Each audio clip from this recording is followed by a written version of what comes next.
Welcome to the Agile Auditor over at Risk Vigilant Barra. Okay, I want you to picture this for a second. A company is trying to slap a massive fine on a vendor because a shipment was delayed. But the vendor points out that a literal massive earthquake had just completely leveled their factory. The buyer still tries to sue for breach of contract, but the judge, he throws the entire case right out of court.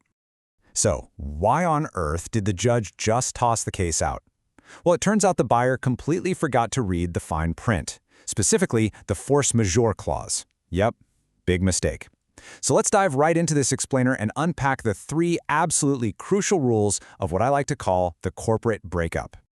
All right, let's keep things super simple here. First up, we have force majeure. People usually call this the act of God clause. It basically hits the legal pause button on a contract without any penalties when some crazy, unforeseeable disaster makes doing the work literally impossible. Then you've got termination. Those are just the strict legal rules for actually canceling the agreement. And finally, the exit plan. That's your transition roadmap, making sure the vendor smoothly and safely hands back all your data. To make this really stick, let's break it down with an everyday example. Think about renting an apartment. If a tornado sweeps through and completely destroys the building, that is force majeure. You're totally excused from paying rent because, honestly, it's nobody's fault. Now, termination, that's just the rule in your lease, saying you've got to give, say, 30 days written notice before you pack up and leave. And your exit plan is simply that final walkthrough, where you hand back the physical keys so you can get your security deposit back. Okay, let's take that concept and look at a real workplace scenario to see how this builds. Meet Ria. She works at XYZ Limited and just hired a brand new payroll software vendor. But out of nowhere, an unexpected nationwide internet blackout hits, basically shutting the whole country down for 3 days. The vendor immediately invokes force majeure, which legally saves them from paying any late processing penalties. Makes sense, right? Now, fast forward 2 years. Ria wants to move her business to a cheaper software provider. She triggers termination by giving them the required 90 days notice. Now here's where things get really interesting and, honestly, absolutely critical. During those 90 days, a super strict exit clause steps in. It forces that old vendor to securely transfer all the employee bank details directly into the new vendor system. And the so what here? It's to ensure that absolutely nobody misses a paycheck during the changeover. It keeps the business from crashing.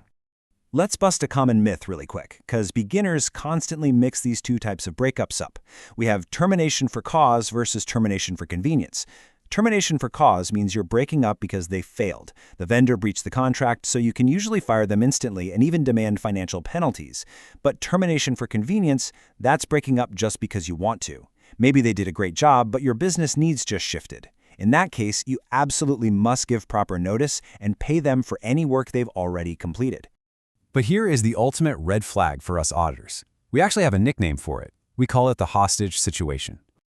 See, auditors are always actively hunting for contracts that are completely missing an exit assistance clause.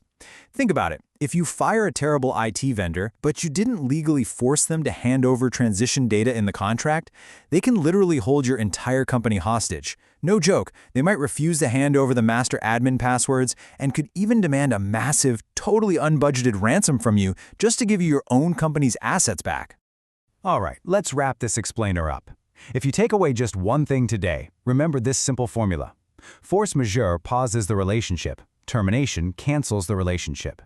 And the exit plan? That ensures a safe landing. Thanks so much for joining me on this explainer for the Agile Auditor at Risk Vigilant Barra.